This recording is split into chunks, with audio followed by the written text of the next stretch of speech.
Ensuite, du coup, votre losange, c'est un quadrilatère, d'après la définition que vous connaissez de l'école primaire, ayant 4 côtés égaux. Et encore une fois, c'est pas la seule définition qu'on pourrait donner. Donc les autres, on les appelle des propriétés, mais on pourrait aussi changer le mot et d'appeler ça des définitions. Donc un losange, c'est aussi un parallélogramme ayant donc c'est diagonales perpendiculaires. Donc si vous avez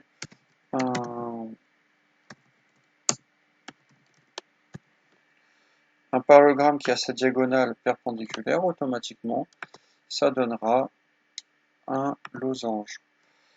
Et ici, si vous avez aussi deux côtés consécutifs égaux, cela donnera aussi un losange.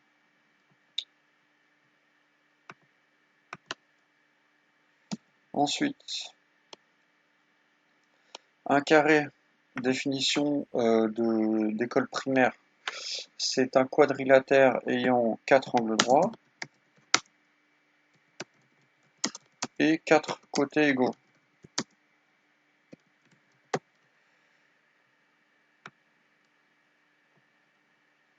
Mais on pourrait aussi dire qu'il suffit, pour avoir un carré, d'avoir un parallélogramme qui a donc ses diagonales. Vous remarquez qu'à chaque fois, il y a une propriété qui parle des diagonales. Donc ces diagonales qui se coupent perpendiculairement, donc perpendiculaire.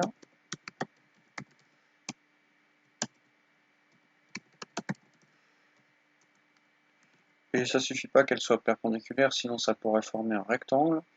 Et aussi de même longueur.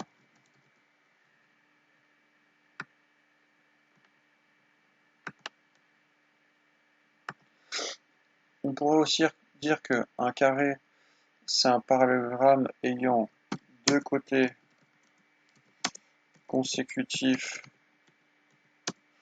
égaux et perpendiculaires.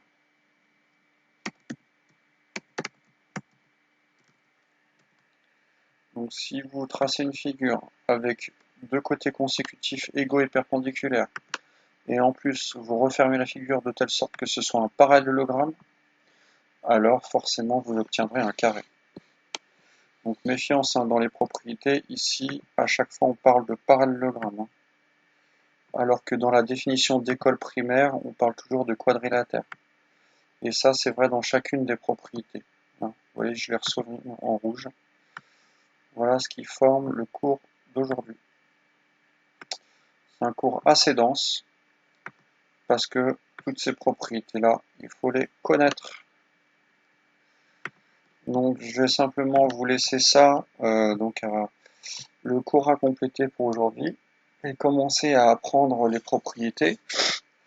En tout cas, bien se familiariser avec, parce que après, on va faire des démonstrations, et chaque démonstration va inclure une des propriétés. Vous voyez que dans le choix des démonstrations, il faudra choisir parmi plein de démonstrations, ce ne sera pas facile.